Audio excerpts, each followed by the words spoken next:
Okay, so I'm going to announce a little bit. Hi, my name is Rhoda Aglago with Love, Forgive, Live podcast.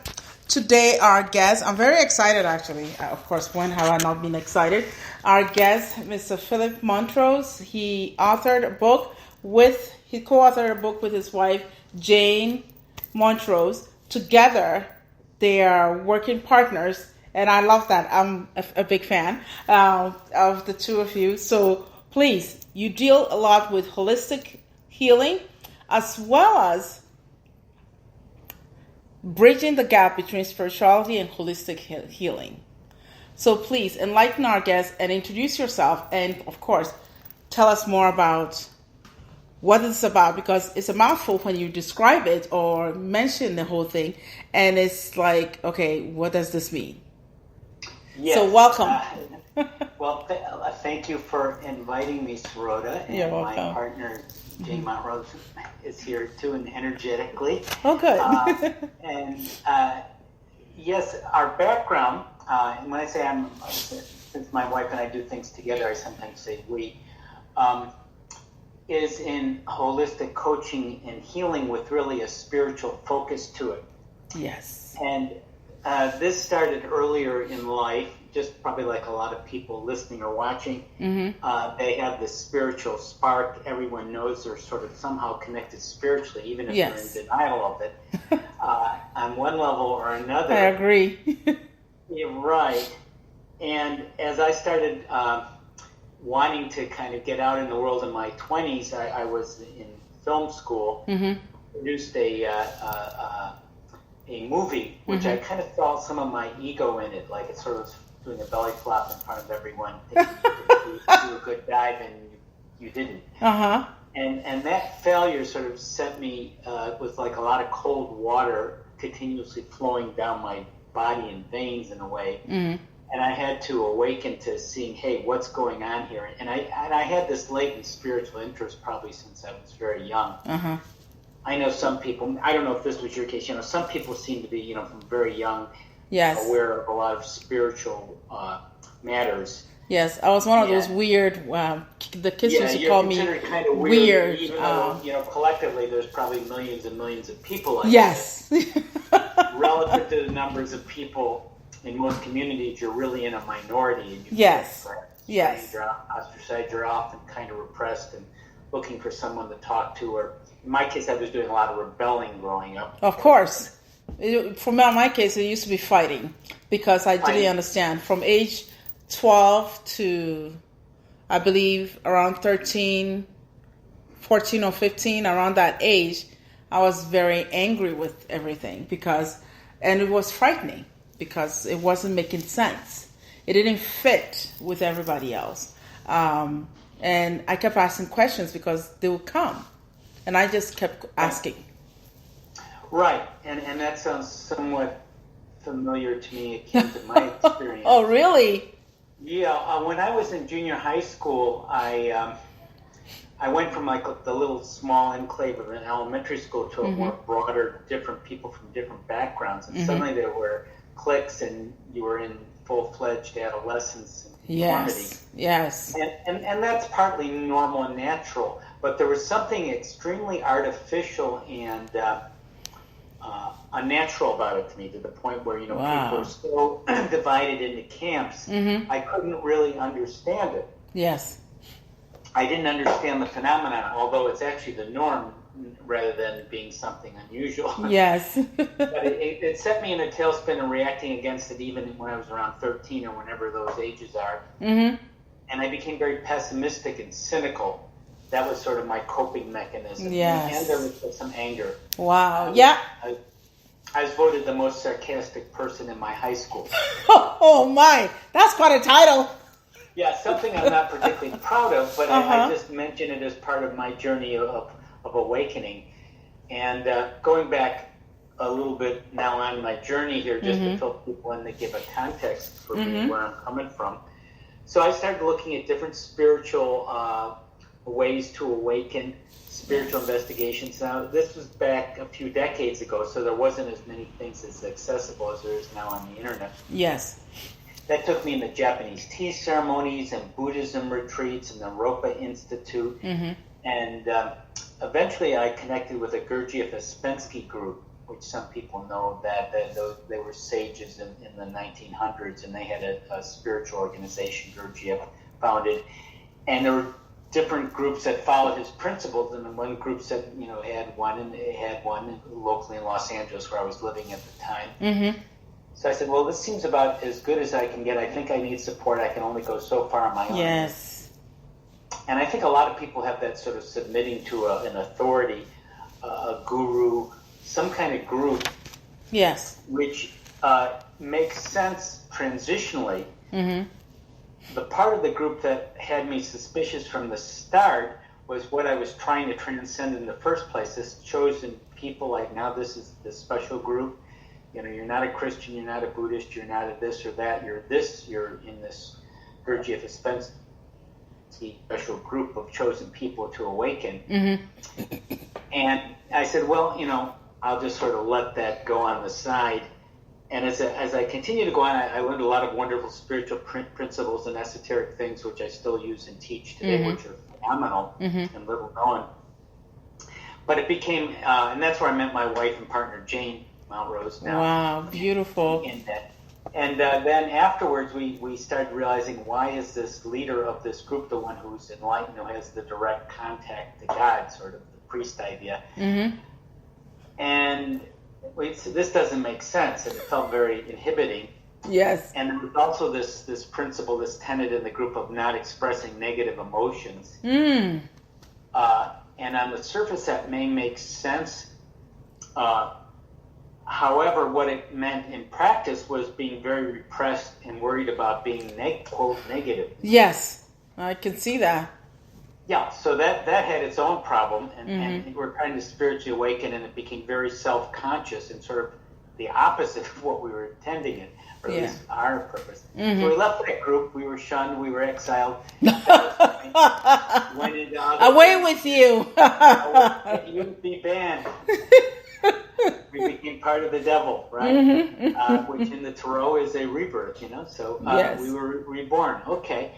And we went into other things, channeling and healing, what we realized was part of it. And that took us into hypnotherapy and NLP and different healing modalities. Yes. And then energy healing came into it, which is sort of, how this fits together. And we realized that was an integral part of awakening and spiritual growth, healing your, quote, shadow and block parts from this lifetime or other lifetimes. Yes.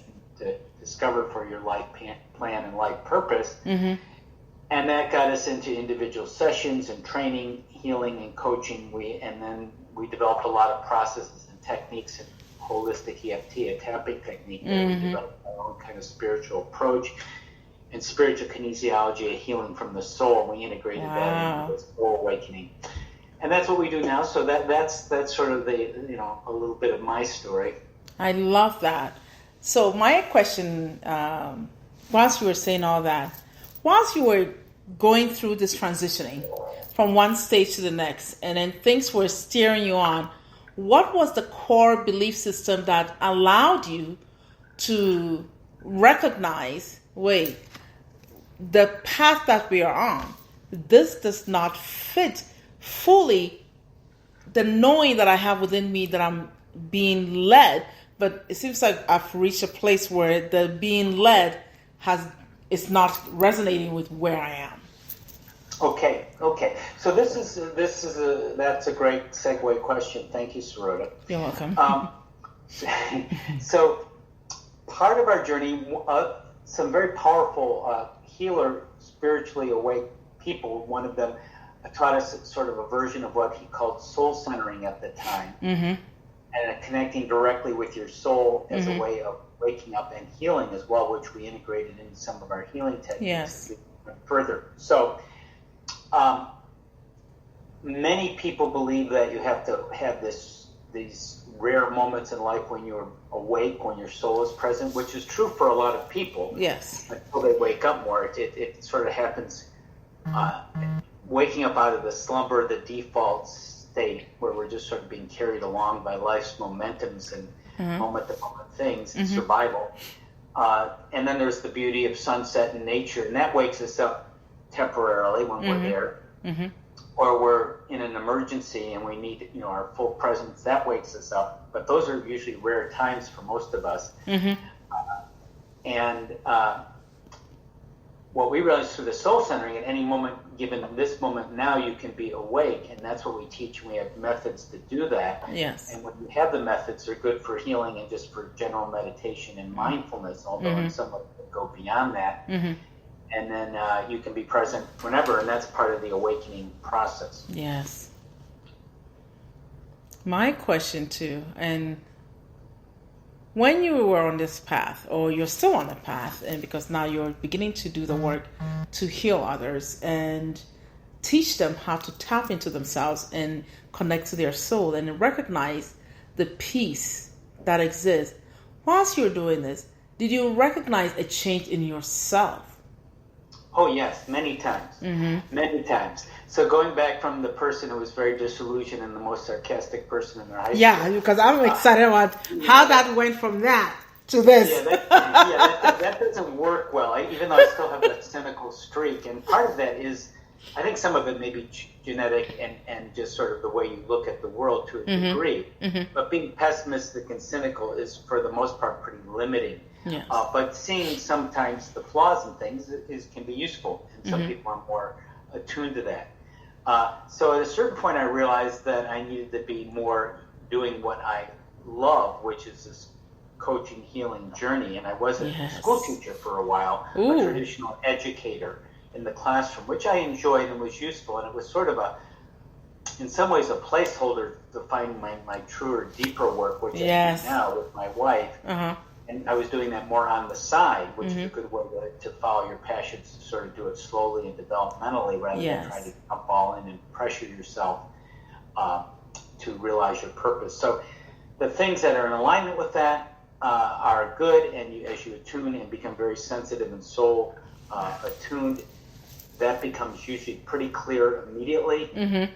Like most people are just doing it. We're doing it instinctively, going for or away things, but this is more on a spiritual going for or away things. Mm-hmm. Sometimes the difficult things, you have to go toward the difficult things to heal, because generally in an instinctive, normal person thing is you run away from, quote, stressors. Yes. If you sometimes challenge those internal problems, and of course avoid just a stress-filled, busy external life where you're monopolized by external things and distractions. But if you heal the inner challenges and fears and doubts, which is a lifelong challenge, I think, for most people, if not just about everyone, then you can be more present and live your life fully. Because sometimes you're going inward toward, like, I'm feeling uncomfortable here. I need to go into that and find out why this is making me so uncomfortable so I can heal it, transform it. I like that. And it must be something to be able to recognize your own sense of self, where you're beginning to recognize that, hey, this is not feeling right. And to respond to that, it takes a certain level of trust of yourself, let alone be able to make the decision and say, no, this is where the bus stops. Take me through something like that. How does a person recognize? Because the trust is what I feel a lot of people have problems with, trusting themselves. I would have clients when I talk to them and I'm trying to allow them to see how to connect to themselves and trust their own instinct and their own messages that are being given to them and guiding them. Then they shut it down. Right. How do you do that? Because honestly, trust is a big thing. Yes. Trust is a really big I think for us all at times, and it becomes more. We become more attuned and trustful of the universe when all these terrible things can happen, especially externally. I mean, things are happening. The wars breaking out now, and continuously people are being hurt, damaged, tortured. I mean, it goes on. I mean, if you focus on that, you can get lost in that. And how can you trust things? So yes, that's what's happening right now, especially in our world with our young ones too.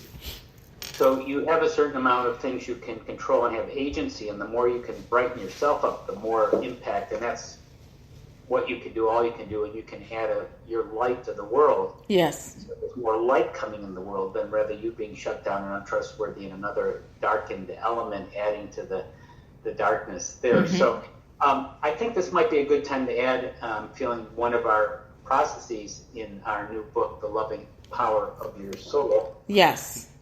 And we have these different how to connect with your soul. Yes. I love that.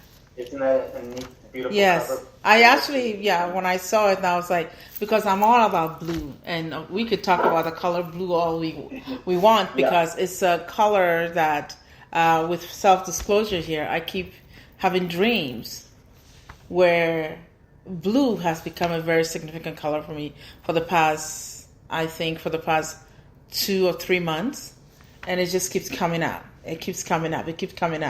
And I will see these robed beings in blue telling me things to do, telling me things about healing. So when I saw the color on there, I was like, okay, what is this? What is this about blue that it keeps coming to me? Because I had never seen the cover before. And when I looked at it, and I was like, okay, it's right in my face again, blue. So please talk a little more about the book, especially about how, because it's connecting to the soul and then beginning to work on the trust, because the trust is very hard for people.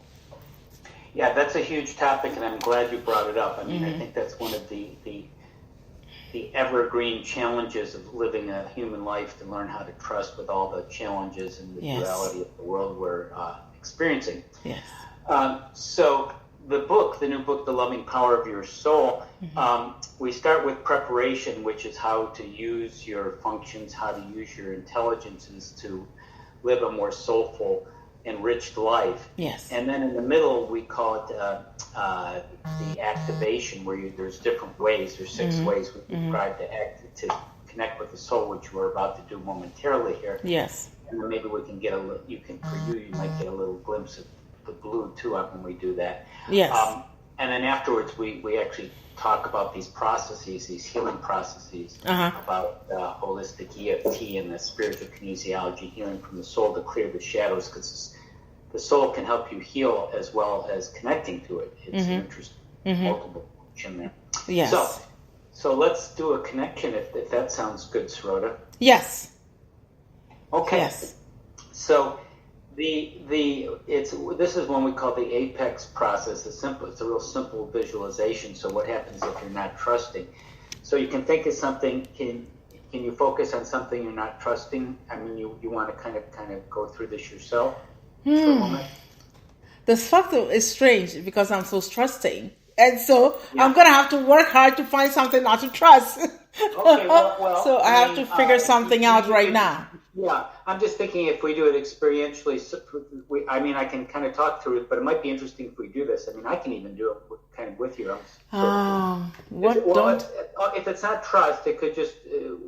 Is there anything that's a little bit off that you'd like to share with? It could be something small, a little doubt, fear, annoyance, any little something. Fear. Yeah, after being in this, after being in this line of work for a while, fear is not something we engage in. Yeah. So I have to figure something out. What is it? It may be something that is not in my control that I know I cannot manage. What's something you're reacting to? Yeah. I'll tell you what. Okay, I got one. Okay. I believe is managing my own sense of direction in terms of staying focused. Okay. Staying focused.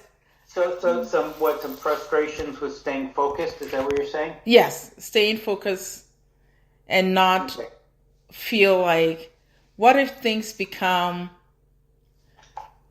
chaotic in terms of my work, and how would I be able to manage all of that? Because there's a lot that's going on, because being a mental health therapist and counselor and of course a life coach, and then that's like 3 jobs in one, and then the podcast, and so doing all that, and I was like, what if this gets too big for me to handle, and for my team, because my team is not a big team, it's about 3 of us, and then I'm like, what's gonna happen then? I don't want to be going like this. I don't want to let anybody down, because if I'm doing the mental health for, and then those that I'm doing spirituality coaching, and individuals that I'm doing life coaching for them to tap into themselves and tap into the soul and recognize their purpose and unfold and discover their purpose. What if it becomes, I have too much or too many demands? Gotcha. How am I going to manage all that? Now it's going to be like a runaway train. I'm sure you can already sense it and see it. No, I got it. So that's certainly, I think, and all of us can relate to being over busy, overwhelmed at times. Sure. Yes. Yeah, got it. Yes. So in the simple visualization, which may be a visual for people, or it may be just a sensing thing. So you imagine that, in your case, the frustration about possibly being too busy, right? Yes. Imagine that you're sort of that there's an image that's sort of like in the mud, that's kind of holding you down in kind of a muddy type situation. Can you imagine that? Yes. What's it like for you when you're in that muddy place, when you feel overwhelmed or overcommitted or something of that nature, frustrated? I move slower. Yeah. I move a lot slower. Is it a feeling or a visual or both? Or I could feel my feet dragging. Yes. And trying to move it. Okay. So now we're just going to imagine rising up maybe to a wonderful mountaintop, Sarota. Yes. And this mud to mountaintop process where you just can go rising up to a beautiful panoramic view. Yes.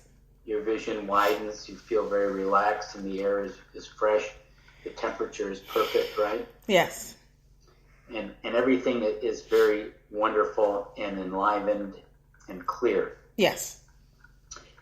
Okay. And what's that like there on the mountaintop for you, the apex, as we call it, the apex? I'm literally sitting under a tree. Yes.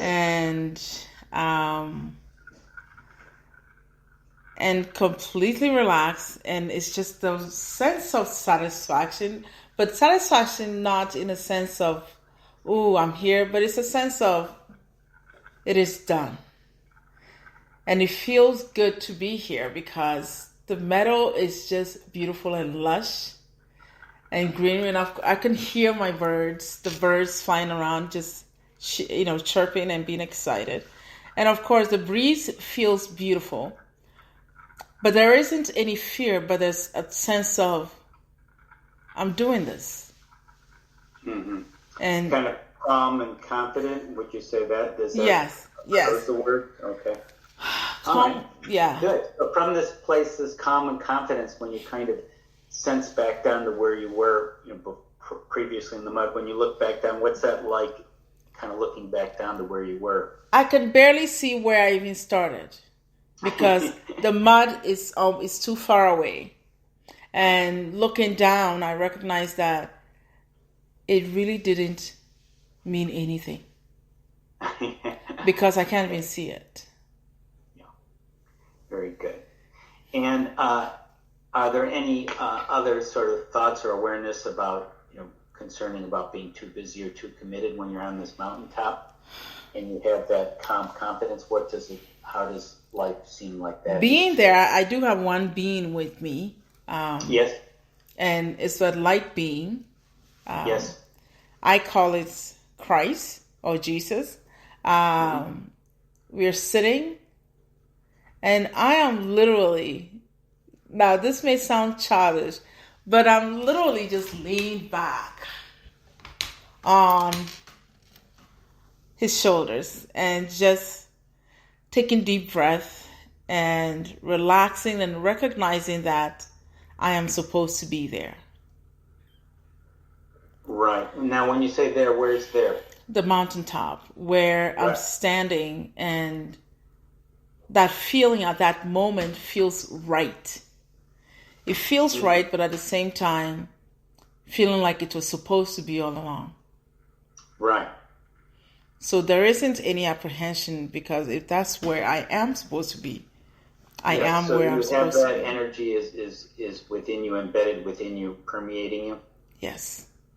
Good. So as we're completing this mud to mountaintop process that we felt here, when you think about your scheduling and the different commitments and things, the different roles you're playing, what's coming to mind now?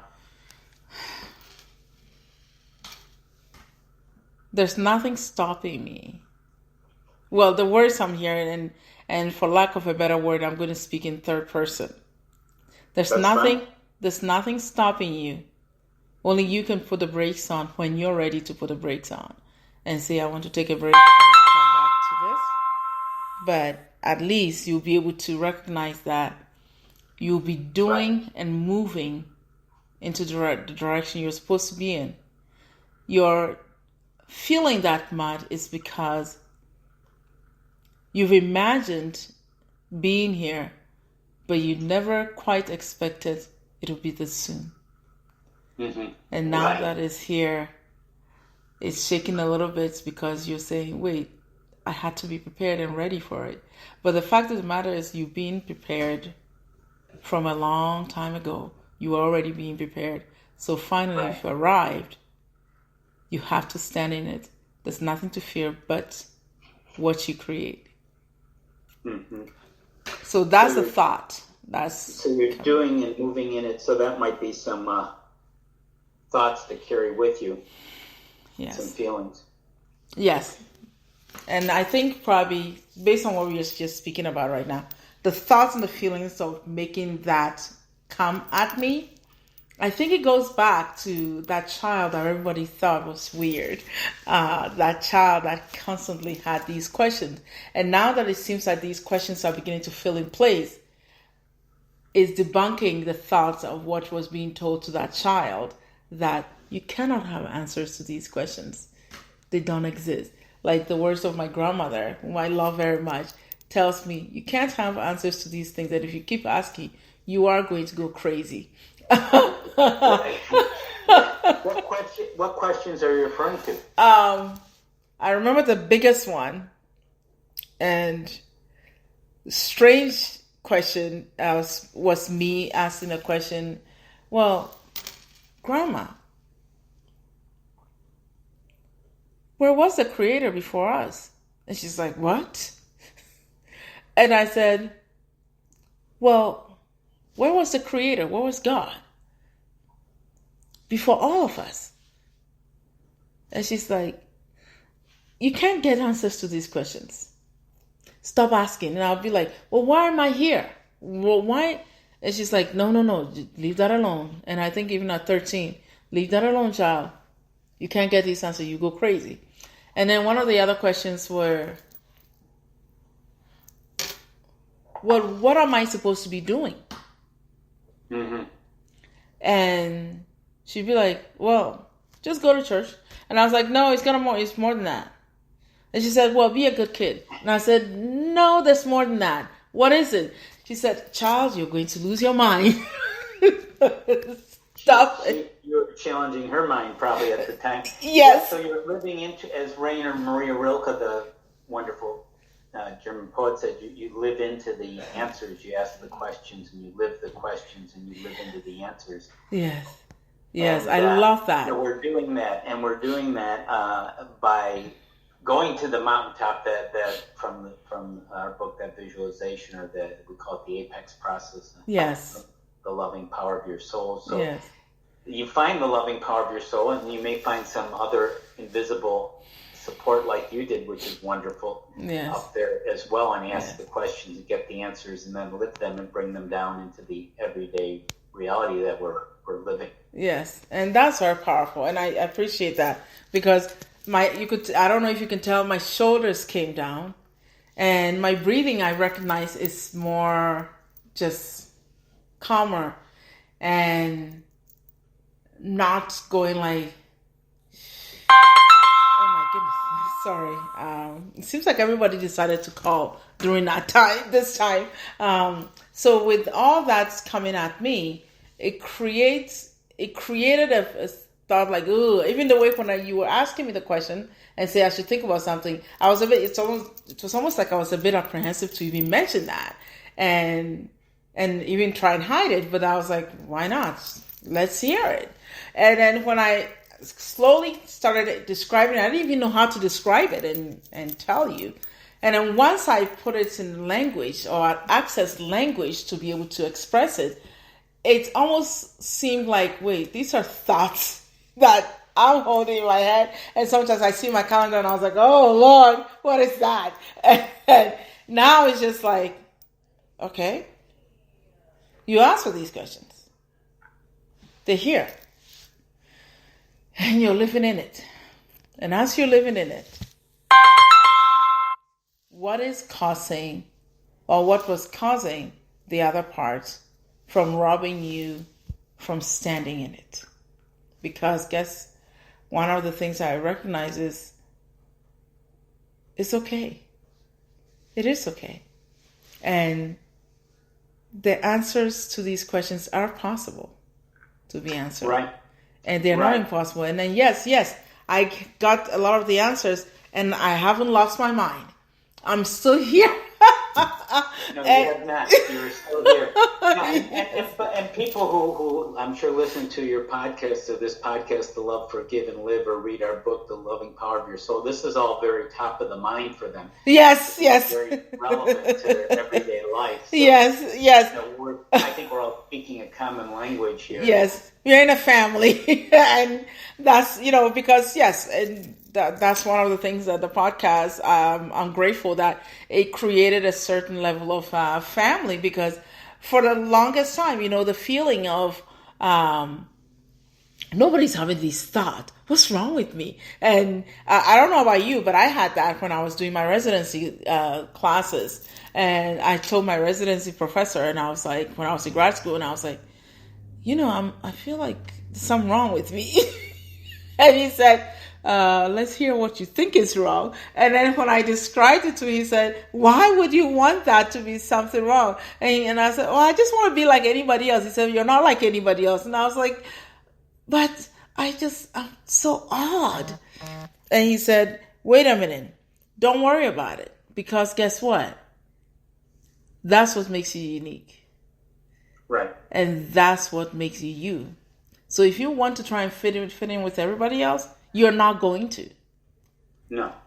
And you won't be happy if you try to. No, it's exhausting. And especially being with certain individuals, and you feel like you need to dim your lights. You need to dim your lights in order to create a sense of self or an identity. What happens is you're ending up being a disservice to yourself. Did you and Jane ever go through these stages or thought process? Oh, absolutely. Now, realize we've been around for quite a few decades just due to our age. So in the 1990s, our website, by the way, started in 1997. That's why it's such an extensive website with so many things. That's a lot of years of material. Yes. Videos and blogs and downloads and trainings. So over the time when we were starting way back then, talking about spiritual things was even much farther out than it is today. And it wasn't much available. Certainly the podcasts in recent years are really exploding in this subject relative to where it was just even a few years ago. Yes. So we had to speak in, but it did train us in a really good way. The way we write and speak to people, and part of our mission is bringing heaven to earth, is to speak in a very everyday, practical, reasonable language and step that people can follow, and still be quite intuitive and connecting with the soul in these very deep spiritual matters. Yes. Not making them seem very strange or far out. But as time went on, we were able to sort of be a little more open and clear to ourselves as well, and to society, as it was more allowable. Because, I mean, there is a history that we're all facing, and a lot of blockages that people like us have is just between this time and all of history, the persecution of people who are heretics, who speak out against the status quo, and they can still be imprisoned, tortured, killed, and so forth. And most of the people who are in our position have had those experiences, if not in this lifetime, probably in other lifetimes. So it's hanging in the background, the deal, and become conscious of, and the way to do it is to transmute it, and it might be like a process we just did. Yes. The loving power of your soul going to the mountaintop, the mountaintop process to get clear on that. Yes. Yes. And I love that. One thing I also want to know is this, and of course I did, the questions just keep popping in my head, because I know I already told you, the way I work is to be organic as possible and allow truth and clarity to come through without ourselves putting a script on it or trying to manage it, because I know I don't have any skills to try and manage anything, especially things that I allow to flow through me. So recognizing that, this question just came in mind. How do you make sense of it all to your loved ones when they are not on the same path? Because thank goodness you found Jane, who resonates with what you believe and where the direction you are going, at a time where both of you could fully communicate clearly what you needed to convey to one another. But aside from Jane, how do you make sense of this to people around you? Right. It reminded me one of the principles of we teach about in our manifestation course about taking command, taking charge of your life. Yes. And what does that mean? Well, a lot of it's not controlling. That's actually the opposite. Yes. And that's what we tend to do with people that are close to us. We want to convince them or convert them, sort of proselytize in a way. And it's out of love. It's out of something that we think will help them. But taking charge is a more ethical thing. It's the things that are within us that are coming from our heart, that are sensitive to other people and other people's needs, and realizing, like us, they're on their own path. So getting a sense of, am I trying to be the out of control healer? Am I trying to save people? Those are sort of parts of ourselves that are actually fragmented and need healing. Yes. Go to mountaintop if you want to do that one. Yes. And we can do a little simple healing method. We might want to do that before we close here. Okay. So where, even though I want to, help my cousin or my partner or show him the way or show how much this would help him tremendously, so accepting things as they are. And the more you're at peace with yourself, like on the mountaintop, while you were at peace with yourself and calm and confident, you're in that place. Yes. Then you're not trying to control things, just like you can't control your emotions, like you were saying. You can manage, you can do what you can and be appropriate in the moment and come from your heart and be ethical, be compassionate, and be aware that sometimes, silence is the best approach to things, and patience. Yes. And people may never open up to that. That's completely their free will, and to try to impose things is interfering with their choice. Actually, will really backfire. So when you kind of think, when you've been, it's like the child touching the hot stove. But psychologically, we don't seem to realize that we've been burned and scorched, and we shouldn't keep doing that. It's not even helping us or helping them. It's not. And that's the sad part. The understanding. So, and I'm sure you're probably on a similar wavelength. Yeah. But it's part of it, a lot of this stuff, going back to the trust issue, this is another one like trust. Yes. The idea of getting connected with those close to us is becoming aware, not so much intellectually knowing the ins and outs and thinking the 10 points or 10 steps of it, but becoming very clear with the boundaries, what we're talking about, what trust is, what trust isn't, what taking charge is, what controlling is, what's the difference. I like that. And then, of course, I don't know if I told you the last question that I asked, that knowing what you know now and the wisdom and the knowledge you've gathered since being here in our planet Earth school, what if you had a chance to impart some wisdom and knowledge to your younger self? What would that be? What advice or knowledge or wisdom you impart on them if you had a chance to do so? I would say go one step at a time. It's all going to work out. Surety. Thank you. That is perfect, because as simple as that may sound, a lot of our young ones are not that convinced. But the truth of the matter is, it really is true. Take it one step at a time and understand that it'll work out. And that's what I love, because there's no magic trick to this. It's about just taking it a step at a time. And you've explained it beautifully to me. And please give us the title of the book again. And how can we get in touch with you, or our audience get in touch with you? The book is the new book, The Loving Power of Your Soul, by me, Philip Montrose, and my wife and partner, Jane Montrose. Okay. The subtitle is a guidebook for realizing your true potential. So it's all about opening fully to your true potential and accelerating your spiritual growth by learning how to connect practically with the soul. It's easy to read. Yes. It's a lot about meditation and mindfulness and how that relates to soulfulness, and that's the essence. Connected to living fully in the healing processes. Perfect. And there's for our website, there's a lot of free downloads and free trainings and videos and trainings that you can go deeper into this material, like holistic EFT and spiritual theology and life coaching, holistic coaching, spiritual coaching and healing. Is gettingthrough.org, gettingthru.org, and that's something people might want to check out. There's a lot of free gifts there. And this is a free gift I think your listeners would really like. Okay. I'm going to give you a short and easy to remember URL for it. Okay. tinyurl.com/spiritual-kit. It's a resource kit of holistic materials.